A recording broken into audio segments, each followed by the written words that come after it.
Constitution of India के article 13 में कुछ थ्योरीज मेंशन है। उनमें से एक थ्योरी है नो रिट्रोस्पेक्टिव इफेक्ट। तो इस वीडियो में हम लोग इसी को समझेंगे कि नो रिट्रोस्पेक्टिव इफेक्ट का मीनिंग क्या होता है। देखिए, आर्टिकल 13 का टाइटल क्या है? लॉज इनकंसिस्टेंट विथ और in derogation of the fundamental rights. ठीक है, आर्टिकल 13 कहता है कि ऐसे कोई भी लॉज जो फंडामेंटल राइट्स के इनकंसिस्टेंट हो, फंडामेंटल राइट्स को कंट्रावीन करें, वो वॉइड होंगे। ठीक है, देखिए, जो फंडामेंटल राइट्स होते हैं, फंडामेंटल राइट्स, ठीक है, फंडामेंटल राइट्स के जो प्रोविजन मेंशन है कॉन्स्टिट्यूशन में, इनका कोई भी रिट्रोस्पेक्टिव इफेक्ट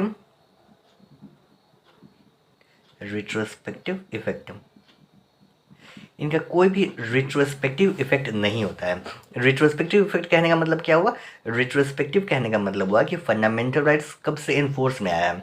26 जनवरी 1950 से इन्फोर्स में आया है। ठीक है, 26 जनवरी 1950 से कॉन्स्टिट्यूशन लागू में आया है, तो उसी वक्त से फंडामेंटल राइट्स भी लागू में आया है।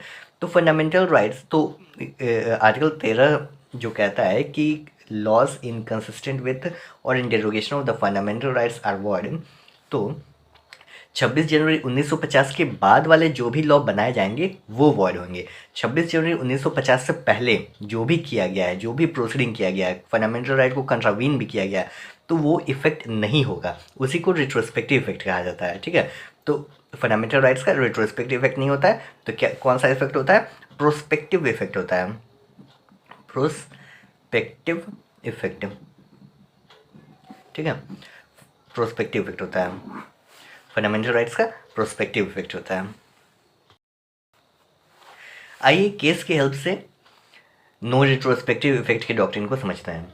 केस है Keshavan Madhava Menon versus state of Bombay, 1951 का केस है। I repeat, Keshavan Madhava Menon versus state of Bombay. इस केस में एप्लेंट के ऊपर एक प्रोसीडिंग चलता है प्रेस इमरजेंसी पावर्स एक्ट 1931 के सेक्शन 18 के तहत में। ठीक है, प्रेस इमरजेंसी पावर्स एक्ट 1931 के सेक्शन 18 में क्यों चलता है? क्योंकि जो एप्लेंट होते हैं वो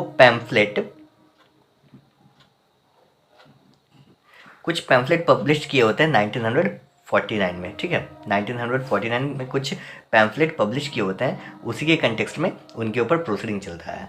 तो 26 जनवरी 1950 में कॉन्स्टिट्यूशन लागू में आया, तो एप्लेंट का कंटेंशन ये था कि ये जो एक्ट है ये वॉइड हो गया, क्योंकि ऑन द बेसिस, किस बेसिस पे? कि ये फंडामेंटल राइट को कंट्रावेन कर रहा है। ठीक है, फंडामेंटल राइट को कंट्रावेन कर रहा है, इस बेसिस पे ये जो एक्ट है 26 जनवरी 1950 के बाद ये वॉइड हो जाएगा।